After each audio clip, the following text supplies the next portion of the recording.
मैंने स्टार्ट किया था 4 दिसंबर को। डेट मुझे इसलिए याद है क्योंकि उस दिन हमारे दिल्ली में इलेक्शन थे विधानसभा के, और यश का इस बार फर्स्ट टाइम उसने अपना वोट कास्ट किया है। तो मैंने ब्लॉग स्टार्ट कर दिया, और उसके बाद क्या हुआ, हमारे पड़ोस में शादी थी और वहां पर इतना ज्यादा मैं बिजी हो गई कि ये ब्लॉग लगभग 1 हफ्ते के लिए खिंच गया। मैंने सोचा था कि कुछ मैंने DIY बनाया था वो इस ब्लॉग में डालूंगी मैं, लेकिन अब क्या है कि बहुत सारी ऐसी क्लिपिंग्स मुझे शादी के इस पूरे सेलिब्रेशन के दौरान मिली है, जैसे कि मेहंदी सेरेमनी है, हल्दी सेरेमनी है, उसके बाद शादी है या फिर रिसेप्शन है। तो मुझे लगा क्यों ना वो आप लोगों के साथ शेयर करूं। शादी हमारे पड़ोस में थी, मेरे देवर की शादी थी। मेरा देवर भी लगता है मेरा स्टूडेंट भी रह चुका है, तो उसकी शादी थी। और एक होता है कि हम लोग गए और शादी अटेंड की, फंक्शंस अटेंड की और वापस अपने घर आ गए, लेकिन नहीं, यहाँ पर हम लोग पार्टिसिपेंट थे। हम लोगों ने बहुत ज्यादा एंजॉय किया, हर चीज में पार्टिसिपेट किया, चाहे रिवाज, रस्में रिवाज हो या किसी भी तरीके के सेलिब्रेशंस हो, तो हमने बहुत एंजॉय भी किया। तो उस टाइम क्या हुआ, इतना टाइम मिल ही नहीं पाता था कि मैं DIY आप लोगों के साथ शेयर कर पाऊँ या कुछ और रेसिपीज शेयर कर पाऊँ। तो सारा दिन उन लोगों के घर ही निकलता था। बिल्कुल हमारे सामने वाला घर है, तो लाइक अ फैमिली है वो हमारे लिए। तो मुझे लगा क्यों ना वो सब चीजें मैं बाद में आप लोगों के साथ शेयर करूंगी। अभी जो भी मैंने यहाँ पर क्लिपिंग्स थोड़ी बहुत मुझे मिल पाई हैं वो आप लोगों के साथ शेयर करूं। और जो पूरा ये एक प्रोसेस रहा है, ये एक जर्नी जो रही है शादी के, जो भी रिचुअल्स रही हैं, कोशिश करूंगी वो सारे आप लोगों के साथ शेयर करूं।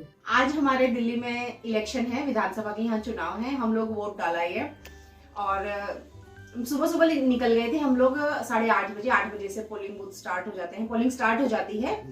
और सुबह जाने का फायदा ये है कि उस टाइम रश बिल्कुल भी नहीं मिलता है। तो यश की आज ना फर्स्ट वोट इसने डाली है, और महक की नेक्स्ट ईयर से स्टार्ट हो जाएगी। और पता नहीं कैमरे में दिखेगा नहीं दिखेगा, मुझे तो बहुत, हाँ यश का क्लियरली दिख रहा है, नेल पेंट की वजह से लाइट दिख रहा है मेरा। हमारे यहाँ तो खैर हो गए इलेक्शंस, आप यहाँ तो वोट देने जरूर जाएं। ये हमारा सिर्फ एक राइट ही नहीं है, हमारा फर्ज भी है। जरूर हमें अपना, ये हमारी एक ड्यूटी है। तो इलेक्शंस अगर हैं तो वोट देने जरूर जाएं। हम लोग सोचते हैं कि हमारे एक वोट से क्या होता है, लेकिन नहीं, एक वोट भी काउंट करता है और एक वोट से भी बहुत असर पड़ता है। हाँ, कुछ बना लेते हैं। आप बताएं ना, हमारे हिस्सा में आइए ना, जान है ना।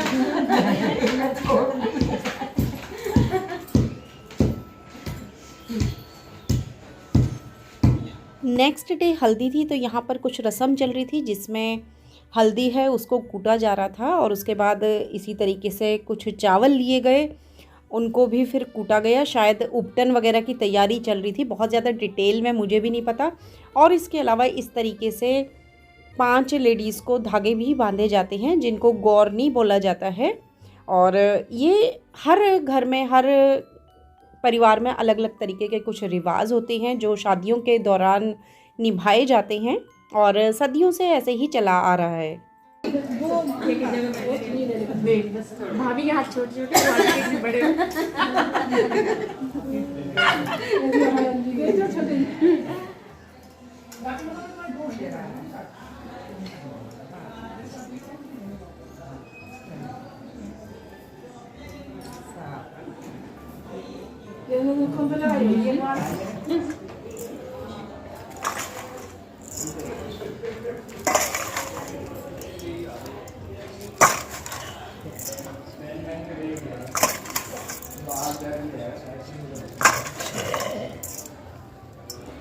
अब तो इमाम दस्ता ही भर दिया ही।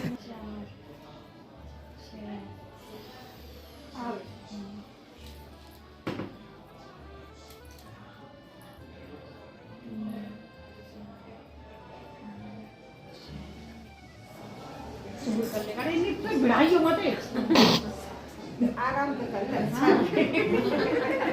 किनारे कनक पुकारी है तू तो मांसू, किनारे कनक पुकारी।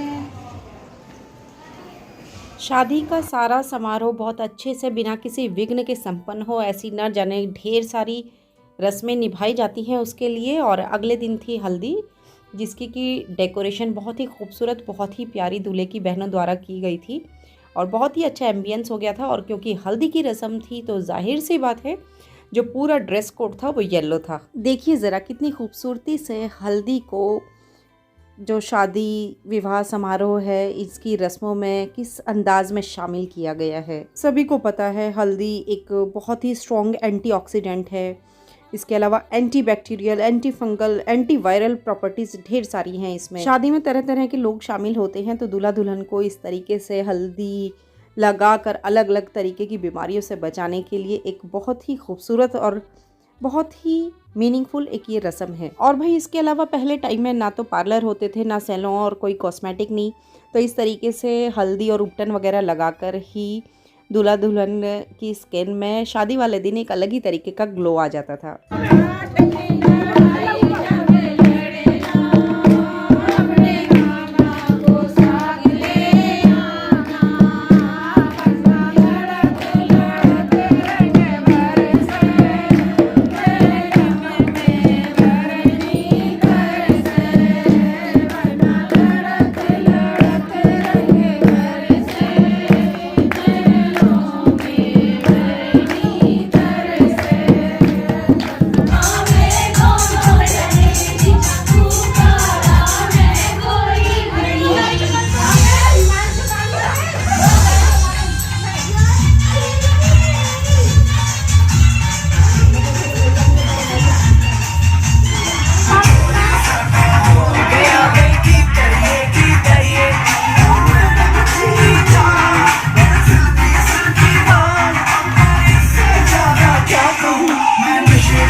हाँ तेल की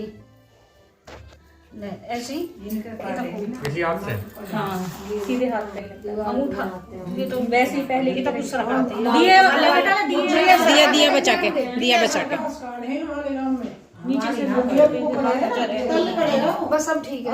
ये वाले देखिए अंगूठा ज्यादा चौड़ा मत लीजिए। हाँ कस लग मार वो सुनील की छोरी को तो होटल में थे ना, फेरे कपड़ा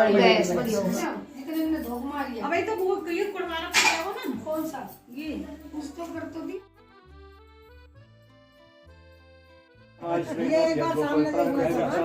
यज्ञोपैत्रमलमस्तु तेजमस्तु शुभमस्तु।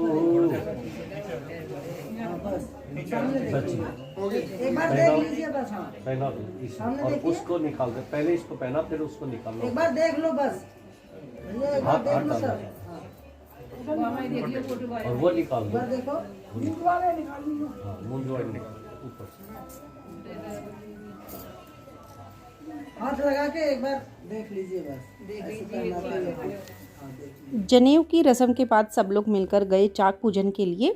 चाक कह सकते हैं एक उपकरण होता है इस तरीके का जिसपे कुम्हार बर्तन वगैरह बनाते हैं।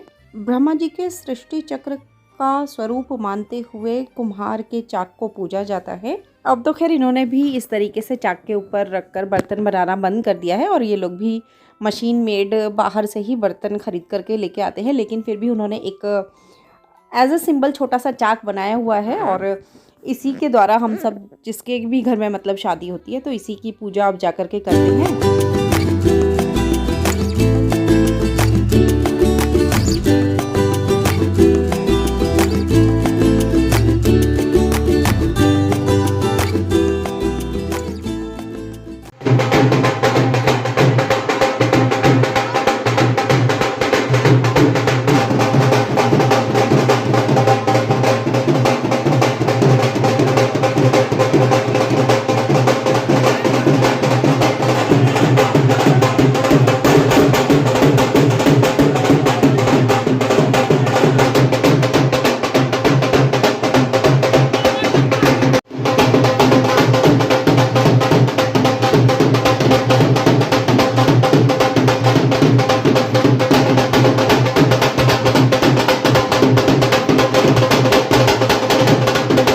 आज शाम को ही हुई थी मेहंदी की रस्म, जो कि शादी से पहली वाली एक रात थी, जिसका बहुत ज़्यादा कुछ मैं शूट नहीं कर पाई, लेकिन फिर भी एंजॉय सबने खूब किया। और यहाँ पर हम दूल्हे को लगा रहे हैं मेहंदी।